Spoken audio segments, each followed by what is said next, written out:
On the 26th of August 2024, Canada made an announcement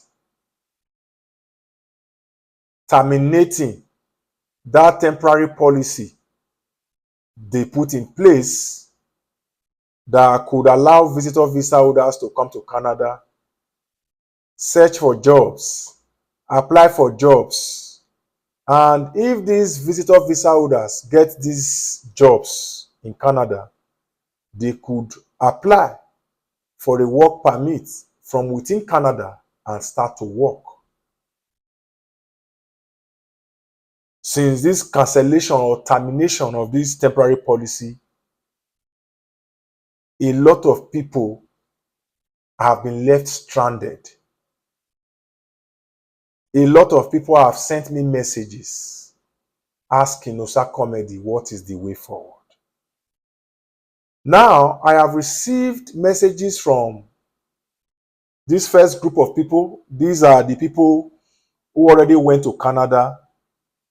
They tried, they couldn't get a job with the visitor visa and had to come back to their various countries. And they were planning to go again before this news erupted. Second group are the group of people who already at a time had these visas and booked their flight tickets already to fly to Canada to try their luck with the visitor visa. Now, these people are asking, what next? Group number 3 are those who already applied for the Canada visitor visa and are still waiting to get a reply or message, you want to call it, from IRCC as regarding whether they have been granted a visa or denied. They are still waiting. Group number 4 are those people who were contemplating or are contemplating on applying for the visa because of this temporary policy that was in place, because it is no longer news that a lot of people were aware that you could come to Canada with a visitor visa and search for jobs, apply for jobs. If you get the jobs, you can convert and start to work for inside Canada. Now, some people are even feeling their visa is not that worthy anymore. Now they are asking, Osa Comedy, what next? Because it was that temporary policy that gingered a lot of people to apply for this Canada visitor visa in the first place. So now they are saying, now that what motivated me is no longer there, what do I do with this visa? So I will be telling you in this very video today the things you can do, you can achieve with a Canada visitor visa. So this is what this content is all about. So please do well to share this content to friends and family members, because we may not be able to share money to everybody, but we can be able to share information with everyone.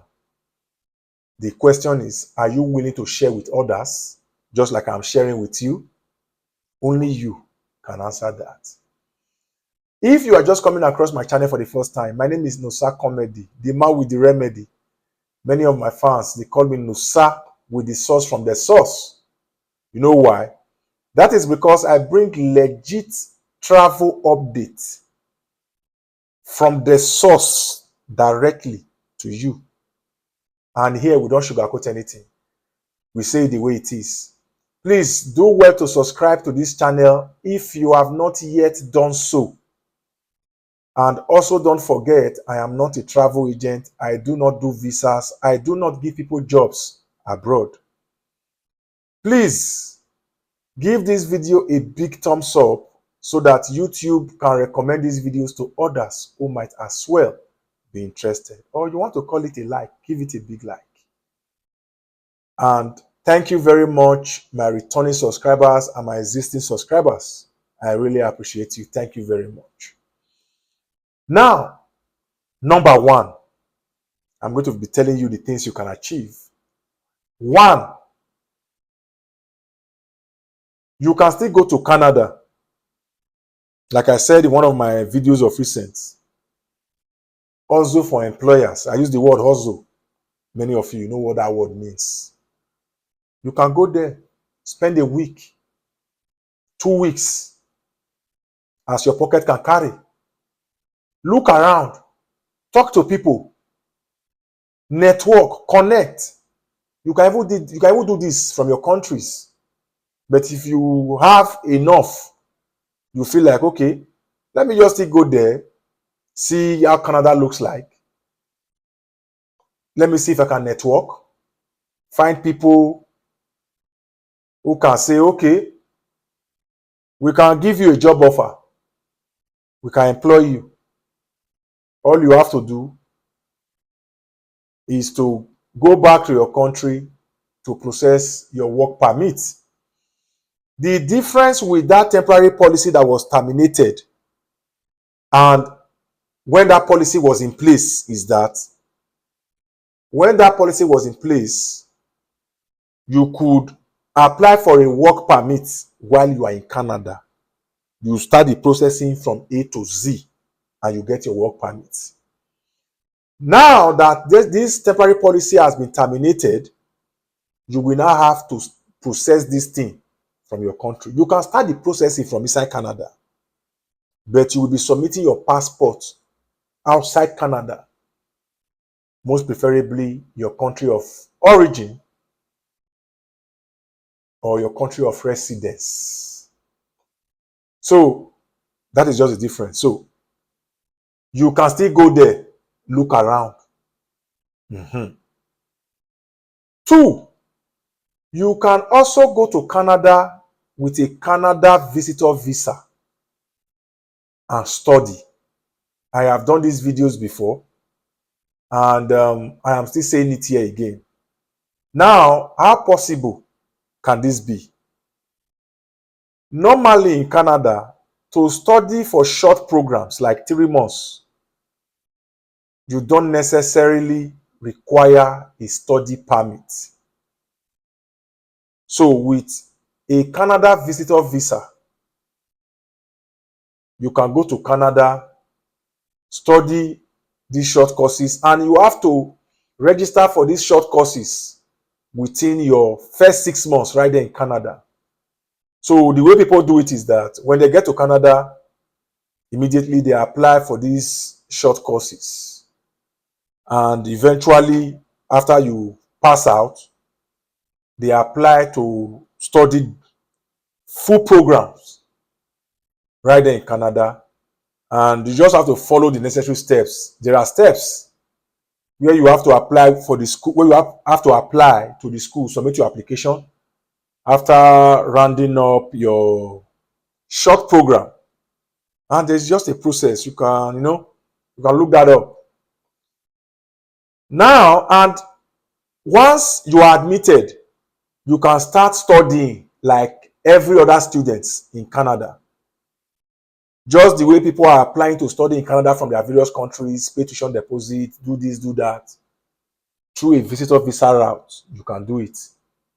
But I would advise that you get in touch with a legal immigration consultant in Canada or an immigration lawyer. Immigration lawyers are usually more,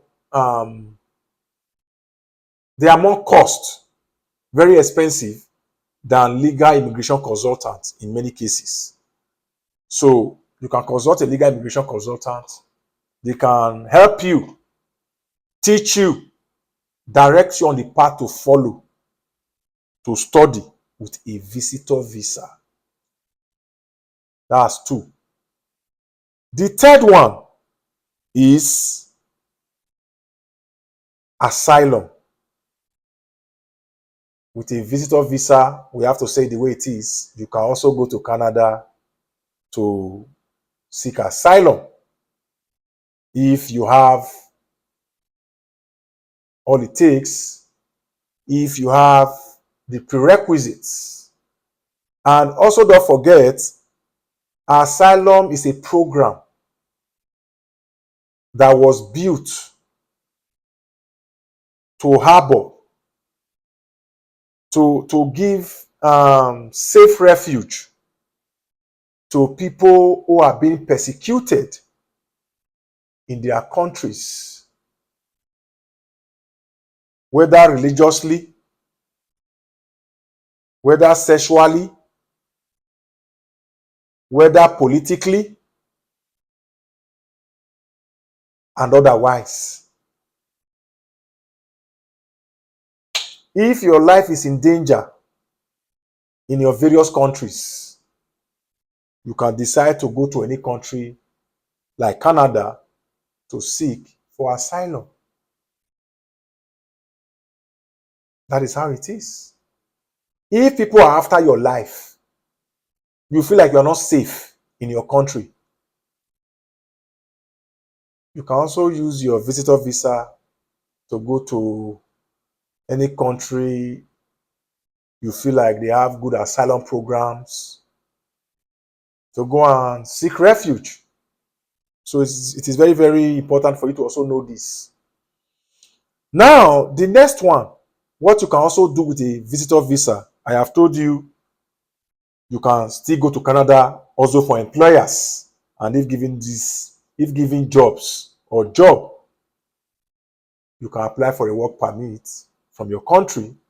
You can also start the processing from inside Canada, but you have to submit your passport outside of Canada. Then I told you, before I give you the last one, I also told you that with a Canada visitor visa, you can study in Canada. And I also said with a Canada visitor visa, like I just said, asylum is also there. Then number 4 is the 2026 World Cup is around the corner. That is less than 2 years from now. The 2026 World Cup is around the corner. That World Cup is co-hosted by Canada, Mexico, and the United States of America. Having this Canada visitor visa inside your passport is an added advantage, because if you already have a Canadian visa, having this visa inside your passport is an added advantage. Now, if you already have a Canadian visa in your passport and you go to apply for a US visa, and during your interview or while filling your form, they are asking you, have you been denied before? Then at the interview, they're asking you, have you traveled before? You can say, if you have traveled to Canada with the visitor visa, you can say, I have traveled to Canada before and I still have a running visa in my passport. When the visa officer hears that, he feels like, okay, if this guy can go to Canada and come back, it means if we give him a visa to the US, most likely he or she is going to go back to our country. And also not forget, having that visa in your passport is a good thing, because in 2026, you can use that visa to go and watch the games right there in Canada. And during that World Cup or before that World Cup, there might be jobs available, construction jobs. They want to put some certain things in place, build game village, do things that we house tourists. And just like the 2022 World Cup, the World Cup that just passed, the one that Argentina won, before the World Cup in Qatar, if you could remember, a lot of people trooped to Qatar and they had construction jobs because Qatar wanted to make sure the World Cup was successful. So they were building stadiums, subways, repairing things, just building things. A lot of people had job offers and went to Qatar to work. This World Cup that is coming too, it is going to serve as an avenue for people to still get jobs here in the US, Mexico, and in Canada. So if you are thinking of, if you are between, should I apply for this visa or should I not apply again now that they have cancelled this temporary policy? In my own humble opinion, if applying for this Canada visa will not plunge you into debt, if you feel like you can easily apply without being financially stressed, I will advise apply for it. Just have it. Provided you are using a passport that has a 10 years expiry date. If you have a 10-year passport, you stand a better chance of getting a Canadian 10-year visitor visa. Just imagine you are given a 10-year visa now. You can still travel to Canada without visa in 10 years' time. Can you beat that? So, this is what it is, guys. It is always nice coming here to update you guys. I will be dropping the content back to back. Watch out for my next one. Thank you very much, guys. I love you all.